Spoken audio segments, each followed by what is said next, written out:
তিলাওয়াতের ভাজে ভাজে সুরের অলংকার, এ কোরআন বাণী যে আল্লাহর, এ কোরআন বাণী যে আল্লাহর। আসসালামু আলাইকুম ওরহমতুল্লাহি ওবরাকাতুহ। আসুন্না ফাউন্ডেশনের অনন্য আয়োজন সহজ সূত্রে কোরআন শিখির ষষ্ঠ পর্বে আপনাদেরকে স্বাগতম। বিগত 5টি ক্লাসে আমরা আরবি হরফসমূহ সম্পূর্ণভাবে শিখেছি এবং পাশাপাশি আমরা আরবি হরফ কীভাবে লিখতে হয় এবং তার কয়টি সূত্র রয়েছে লেখার ক্ষেত্রে সবগুলো আমরা আলহামদুলিল্লাহ শেষ করেছি।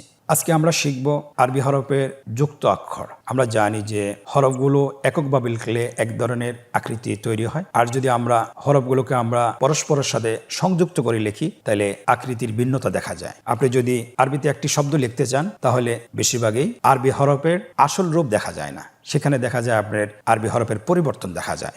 আজকে আমরা ইনশাল্লাহ শিখব হরফের বিভিন্ন আকৃতি। আমরা জানি যে আরবিতে 22টি হরফ রয়েছে, যে হরফগুলো শুরুতে সংযুক্ত হয়ে আসে এবং মাঝেও সংযুক্ত হয়ে আসে এবং শেষও সংযুক্ত হয়ে আসে। এরকম হরফ হলো মোট 22টি হরফ। আপনারা আমার সাথে একবার বলুন: বা, তা, সা, জিম, হা, খ, সিন, শিন, صاد, ضاد, ط, ظ, عين, غين, فا, قاف, كاف, লাম, মিম, নুন, হা, ইয়া। আলহামদুলিল্লাহ। তাহলে আমরা আজকে জেনেছি যে 22টি হরফ শব্দের শুরুতে এবং শব্দের মাঝে এবং শব্দের শেষে যুক্ত হয়ে আসে। স্ক্রিনে লক্ষ্য করুন, দেখুন প্রথম হরফটির নাম বা। বায়ের দুটি অংশ, একটা হলো ডানের অংশ, বায়ের অংশ। বা হরফটি যখন আপনার যুক্ত হয়ে আসে শব্দের শুরুতে তখন প্রথম অংশটি আপনার অবশিষ্ট থাকে। স্ক্রিনে আপনারা দেখতে পাচ্ছেন। বাটি যখন শব্দের মাঝে আসে, স্ক্রিনে লক্ষ্য করুন যে বায়ের ভিন্ন আকৃতি রূপ ধারণ করেছে। বাটি যখন আপনার শব্দের শেষে আসে তখন দেখেন বায়ের পূর্ণ রূপ সহকারে একটা সংযুক্ত আকার রয়েছে। তাহলে আমরা বুঝতে পারতেছি যে বাটির 3টি রূপ, একটা হলো শব্দের শুরুতে, আরেকটি হলো শব্দের মাঝে, আরেকটি হলো শব্দের শেষে। এখানে আপনাদেরকে আমরা উদাহরণ দিয়ে দেখিয়ে দিয়েছি যে আসলে বাটি শব্দের ভিতরে কিভাবে আসে। লক্ষ্য করুন, বায়ের শুরুতে আকৃতির সাথে একটি উদাহরণ দেওয়া হয়েছে। শব্দটি হলো, আমরা যদি এককভাবে পড়ি, বা, ইয়া, নুন। দেখুন বায়ের কিন্তু এখানে পূর্ণ রূপটি আসে নাই, এটার অর্ধেক রূপ এসেছে, মানে হলো বায়ের প্রথম মাথাটি এসেছে। এর পরবর্তী শব্দের মাঝে যে বাটি আছে দেখেন, শব্দটি হলো হা, বা, ত। এরপরে হলো বাটি শব্দের শেষে এসেছে কিভাবে দেখেন, শেষে যখন আসে তখন আপনার পূর্ণরূপটি আসে। দেখুন শুধুমাত্র আগের অক্ষরের সাথে যুক্ত করে দেওয়া হয়েছে।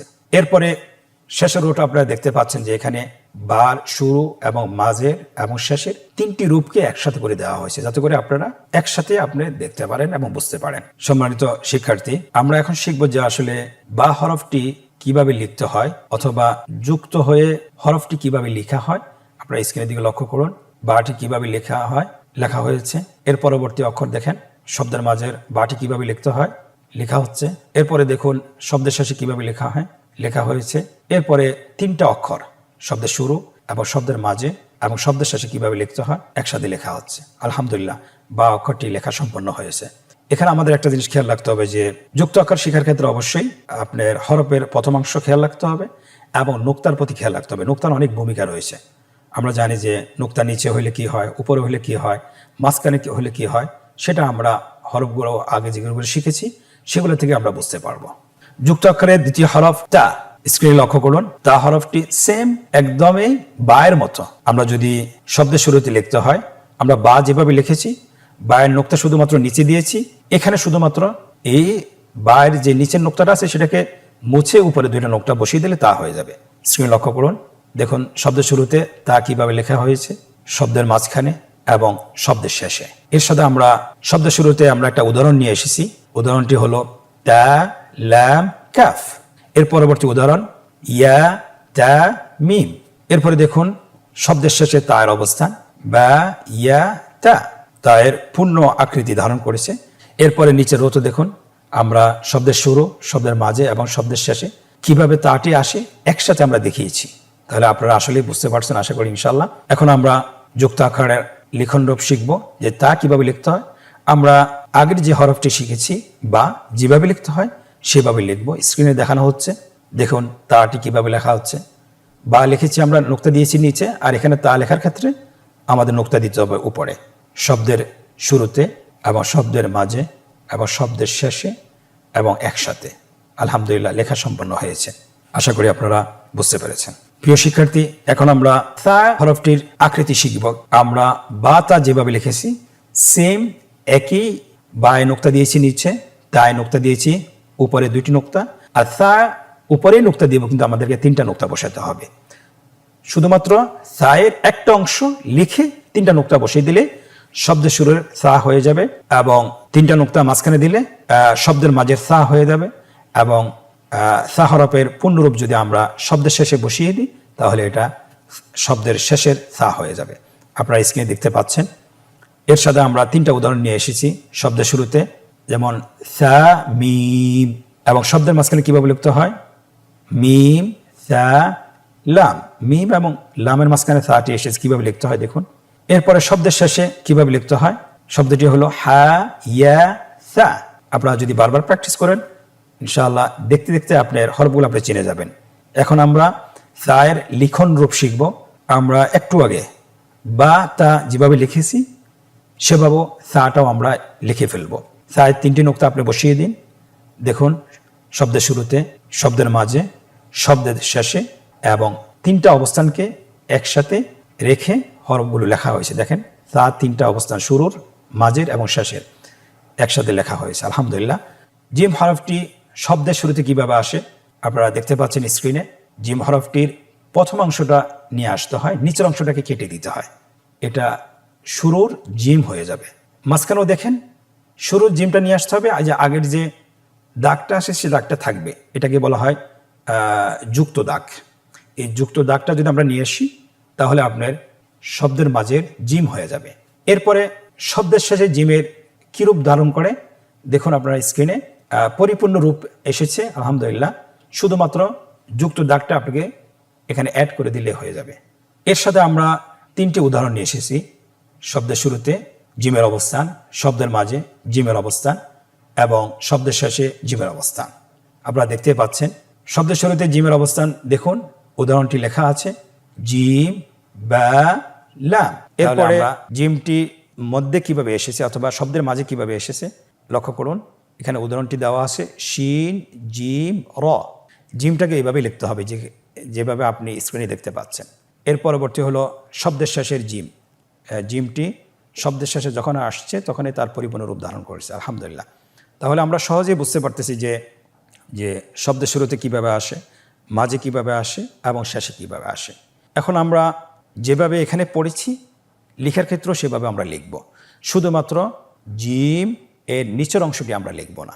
আপনারা স্ক্রিনে দেখুন কিভাবে জিমের শব্দের শুরুতে জিম কিভাবে লেখা হয় এখানে লেখা হচ্ছে, শব্দের মাঝে কিভাবে লেখা হচ্ছে, শব্দের শেষে কিভাবে লেখা হয় এখানে লেখা হচ্ছে, এবং 3টি অবস্থান কিভাবে একসাথে লেখা হয় সেটাও দেখানো হচ্ছে আলহামদুলিল্লাহ। পঞ্চম হরফটি আমরা এখন শিখব, সেটা হলো হা। হা আমরা 3টা একসাথে বলতে পারি যে জিম হা খা। এই 3টা আপনার শব্দের শুরুতে আপনার একইভাবে আসবে, শব্দের মাঝে একইভাবে আসবে, শব্দের শেষে একইভাবে আসবে। শুধুমাত্র নোক্তার পার্থক্য, জিমের একটা নোক্তা দিয়ে দিতে হবে আর হায়ের কোনো নোক্তা হবে না, এবং খায়ের উপরে একটা নোক্তা দিতে হবে। তাহলে 3টি রূপ আমরা একসাথেই শিখতে পারবো সহজে। আপনারা দেখতে পাচ্ছেন এখানে হায়ের 3টা উদাহরণ দেওয়া হয়েছে। শব্দের শুরুর অবস্থানটা কিভাবে হয়, হা দাল র। এটা হাটা শব্দের শুরুতে এসেছে। দ্বিতীয় উদাহরণ তা হা ত। দেখেন শব্দের মাঝখানে হায়ের অবস্থান, এটা আপনারা বুঝতেই পারতেছেন। এর পরবর্তী উদাহরণ ফা তা হা। দেখেন হায়ের অবস্থান শব্দের শেষে। খুবই সহজ, শুধুমাত্র আপনি যদি প্র্যাকটিস করুন তাহলে আপনার জন্য সহজ হবে, চিনতেও সহজ হবে এবং পড়তেও সহজ হবে ইনশাআল্লাহ।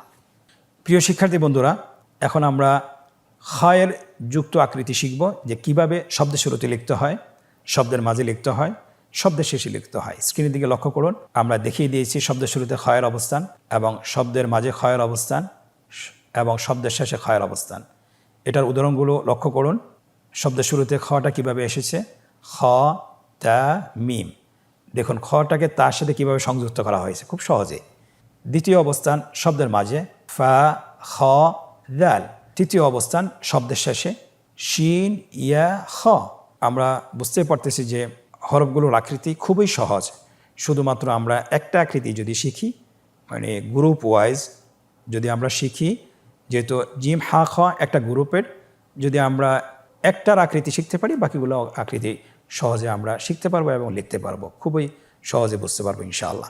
এটার লিখন রূপ দেখুন একই রকম, জিম হা যেভাবে লিখেছি সেম সেভাবে লেখা হবে এবং লেখাটা খুবই সহজ। স্ক্রিনে লক্ষ্য করুন, শব্দের শুরুর খ লেখা হচ্ছে, শব্দের মাঝের খ লেখা হচ্ছে, শব্দের শেষের খ লেখা হচ্ছে এবং একই সাথে তিন অবস্থান হরফটি লেখা হচ্ছে। আলহামদুলিল্লাহ, কত সহজেই হয়ে গেল। প্রিয় মুসলিম ভাই বোনেরা, আমরা জিম হা খ শিখেছি, এখন আমরা শিখব সিন এবং শিন। স্ক্রিনে আপনারা দেখতে পাচ্ছেন সিনটির শব্দের শুরুতে কিভাবে লেখা হয়, শব্দের মাঝে এবং শব্দের শেষে। দেখুন সিনের দুটি অংশ আমরা জানি, একটি হলো ডানের অংশ, অথবা আমরা এভাবে বলতে পারি একটা হলো উপরের অংশ আর একটা নিচের অংশ। এখানে কিন্তু যখন আমরা হরফটিকে অন্য পরবর্তী শব্দের সাথে যুক্ত করব, তাহলে কিন্তু আমাদেরকে প্রথম অংশটাকে অবশিষ্ট রেখে বাকি অংশটাকে কেটে দিতে হবে। আপনারা স্ক্রিনে দেখতে পাচ্ছেন যে সিনের যে তিনটি দাঁত আছে, এই দাঁতটি দেখে আমাকে বুঝতে হবে যে এটা সিন না শিন। প্লাস এখানে আমাকে দেখতে হবে যে এটার উপর নোক্তা আছে কিনা। যদি নোক্তা থাকে তাহলে শিন, আর যদি নোক্তা না থাকে তাহলে এটা সিন, কিন্তু তিন দাঁত ওয়ালা হইতে হবে। শব্দের শুরুতে সিন আপনারা দেখতে পাচ্ছেন, শব্দের মাঝে এবং শব্দের শেষে। আমরা উদাহরণে নিয়ে এসেছি। শব্দের শুরুতে উদাহরণ হলো সিন নুন তা, সিন নুন তা। শব্দের মাঝের সিন হ সিন র। এরপরে দেখুন শব্দের শেষের সিন নুন ফা সিন।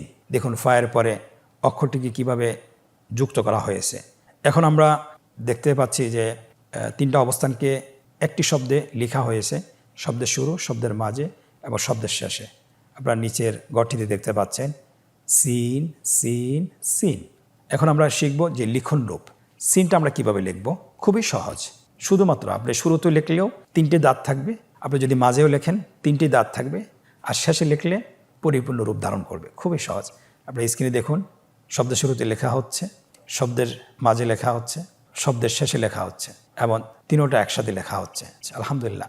সিন গ্রুপের আরেকটি হরফ হলো শিন। এতক্ষণ আমরা সিনের যে আলোচনা করেছি নোক্তা ছাড়া, আর এখন যে শিনের আলোচনা করব নোক্তা সহ। তার মানে কি, তার অর্থ হলো যে সিন এবং শিন দেখতে একই রকম।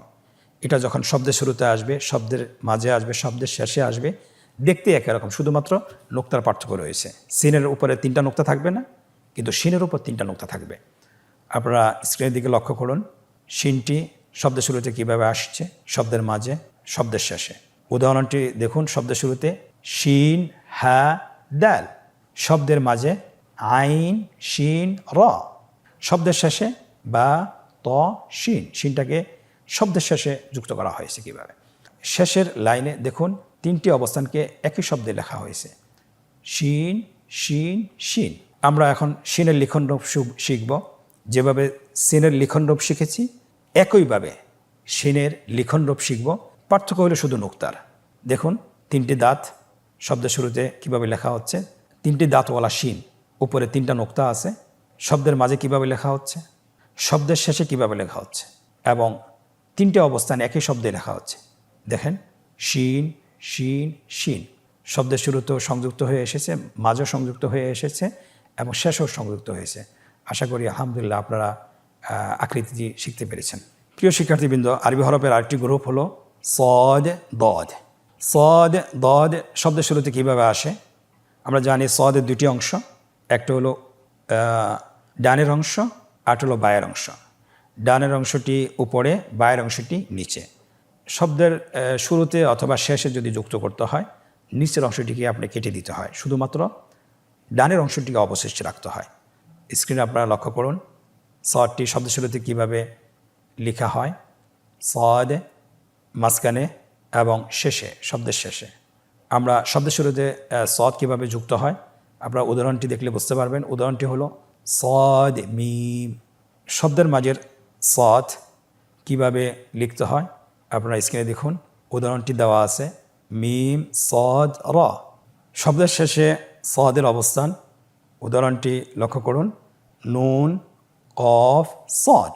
আলহামদুলিল্লাহ, খুব সহজেই হরফের শুরুর অবস্থান এবং মাঝের অবস্থান এবং শেষের অবস্থান দেখানো হয়েছে। লিখনরূপ খুব সহজ। লিখনরূপ আমরা যেভাবে দেখিয়েছি সেভাবে লিখতে হবে। সদের প্রথম অংশটাকে রেখে অবশিষ্ট রেখে দ্বিতীয় অংশটিকে কেটে দিতে হবে। তাহলে শব্দের শুরুর সদ কীভাবে লেখা হচ্ছে, শব্দের মাঝের সদ লেখা হচ্ছে, শব্দের শেষের সদ লেখা হচ্ছে এবং তিনটি অবস্থান একই শব্দে লেখা হচ্ছে। দেখুন, সদ সদ সদ। এই গ্রুপের আরেকটি হরফ সেটা হলো দত। আমরা বলেছি সদ দত শব্দের শুরুতে একই রকম আসে, শব্দের মাঝে এবং শব্দের শেষে দেখতে একই রকম, শুধুমাত্র নোক্তার পার্থক্য।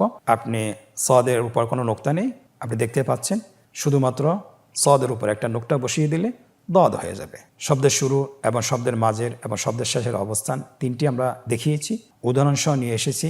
উদাহরণটি আমরা পড়ি, দদ ল্যাম এবং শব্দের মাঝের দদ তা দদ ল্যাম এবং শব্দের শেষের দদ আপনারা উদাহরণটি দেখতে পাচ্ছেন, বা আইন দদ।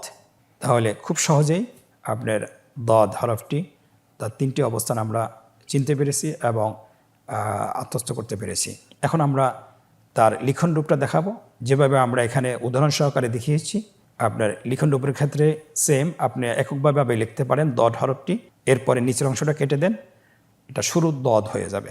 এবার মাঝের দদ সেম, স্ক্রিনে দেখতে পাচ্ছেন, এখানে লেখা হচ্ছে এবং শব্দের শেষের দদও লেখা হচ্ছে। খুব সহজেই আপনার হরফগুলো লেখা হয়েছে। আলহামদুলিল্লাহ, আপনিও পারবেন যদি চেষ্টা করেন ইনশাআল্লাহ। প্রিয় শিক্ষার্থীবৃন্দ, 22টি যুক্ত হরফের আরেকটি গ্রুপ সেটা হলো ত জ। ত হরফটি শব্দের শুরুতে কিভাবে আসে স্ক্রিনের দিকে লক্ষ্য করুন। ত জ শব্দের শুরুতে একই রকম আসে এবং শব্দের মাঝখানেও একই রকম আসে, শব্দের শেষেও একই রকম আসে, শুধুমাত্র নোক্তার পার্থক্য। ত এর উপরে নোক্তা থাকবে না, জ এর উপরে নোক্তা থাকবে। আমরা এখন তটা দেখছি। দেখুন, শব্দের শুরুতে ত এর উদাহরণ দেওয়া আছে, ত হ্যাঁ র। শব্দের মাঝের ত উদাহরণটি লক্ষ্য করুন, ইয়া ত আইন। শব্দের শেষের ত দেখুন উদাহরণটি লেখা আছে, হ্যাঁ বা ত। ত এবং জয়ের ক্ষেত্রে শব্দের শুরু হোক, শেষে হোক, মাঝে হোক, তার আসল রূপে ধারণ করবে। আশা করি আপনারা বুঝতে পারছেন। আমরা এখন লিখন রূপটা শিখব। দেখুন, ত হরফটি কিভাবে লিখতে হয়। শব্দের শুরুতে ত লেখাটা খুবই সহজ এবং শব্দের মাঝে একই রকম, শুধুমাত্র দুই পাশে যুক্ত দাগ থাকবে এবং শব্দের শেষে দেখুন তটি তার পরিপূর্ণ রূপে আসবে এবং তার তিনটি অবস্থান একই শব্দে আমরা লিখেছি, স্ক্রিনে লেখা হচ্ছে। দেখুন কিভাবে লিখতে হয়, ত ত ত। আশা করি আপনারা ত হরফটি কিভাবে চিনবেন এবং কিভাবে লিখবেন দুটি আপনারা শিখেছেন। প্রিয় শিক্ষার্থীবৃন্দ, ত এর সাথে সামঞ্জস্যপূর্ণ আরেকটি হরফ সেটা হলো দ। শব্দের শুরুতে দ কিভাবে এসেছে উদাহরণটি দেখুন, দ হ্যাঁ র। কিভাবে দকে হা র এর সাথে সংযুক্ত করা হয়েছে। শব্দের মাঝে দ কিভাবে আসে স্ক্রিনে লক্ষ্য করুন, উদাহরণটি বলুন, আইন দ মিম। শব্দের শেষের দ লক্ষ্য করুন, উদাহরণটি পড়ুন, গইন ইয়া দ। ইয়া গইন এবং ইয়ার পরবর্তী অক্ষর হল দ, দুটোর সাথে দকে সংযুক্ত করা হয়েছে। খুবই সহজ। এবং নিচের লাইনটিতে দ এর অবস্থান, শুরুর অবস্থান, মাঝের অবস্থান এবং শেষের অবস্থান দেখানো হয়েছে। আমরা কিভাবে লিখব একটু আগে আমরা বলেছি, ত যেভাবে লিখেছি সেভাবে জ হরফটি লিখব। স্ক্রিন লক্ষ্য করুন, শুধুমাত্র ত এর উপরে একটা নোক্তা দিতে হবে।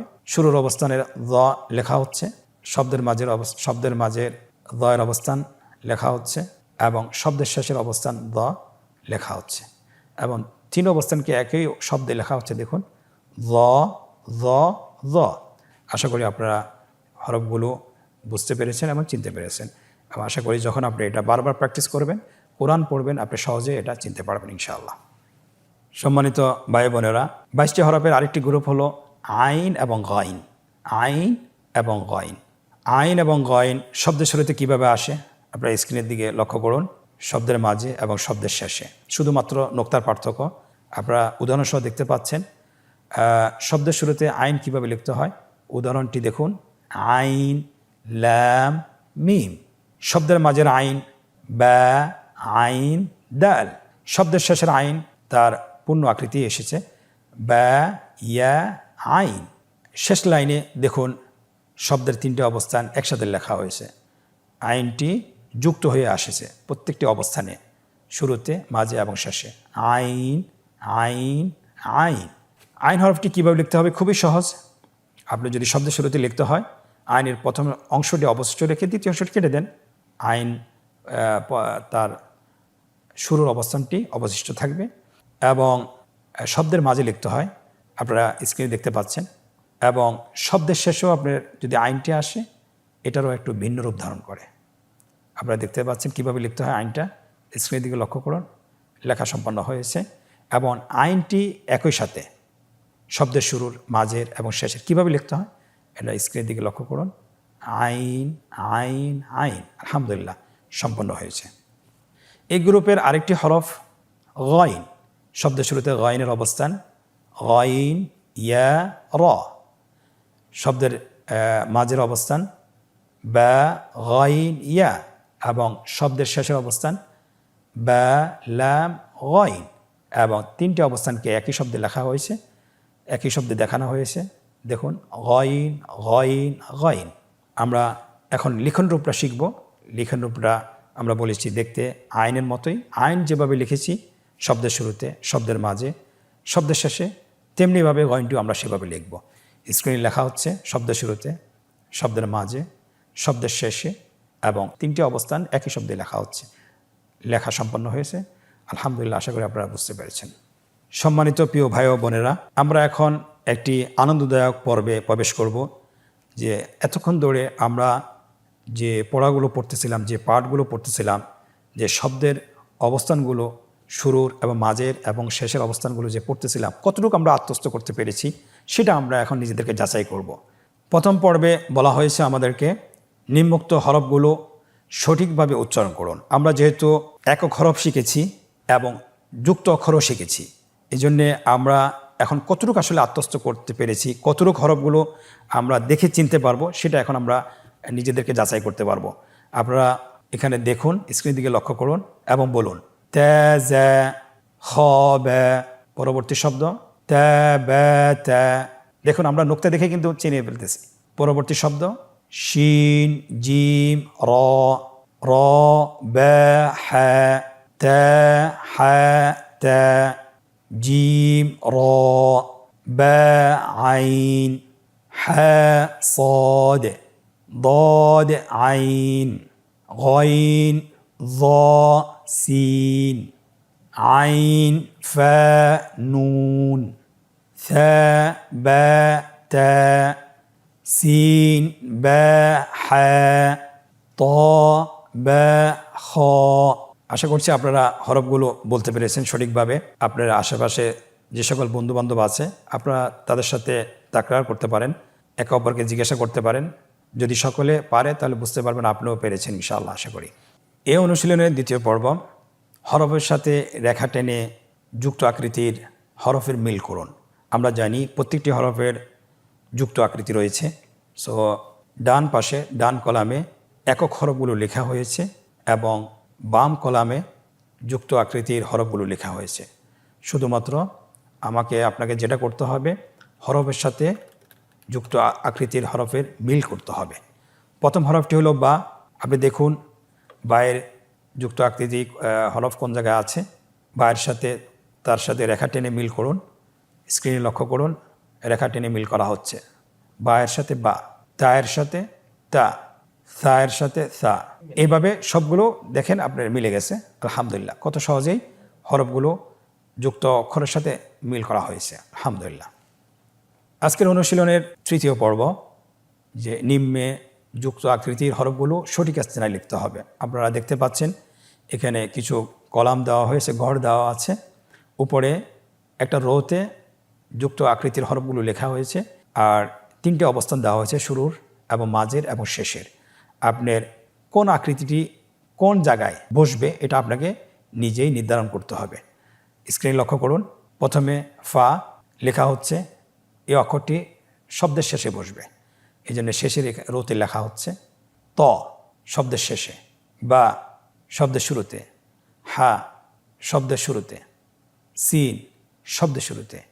এমনিভাবে আপনি স্ক্রিনদিকে লক্ষ্য করুন, সবগুলো হরফ লেখা হচ্ছে। আশা করি আপনারা চিনতে পেরেছেন এবং বুঝতে পেরেছেন। আল্লাহ সুবহানাহু ওয়া তাআলা আমাদেরকে তৌফিক দান করুন, আমরা যেন তার কোরআন পড়তে যেন সক্ষম হই এবং যেন শিখতে পারি।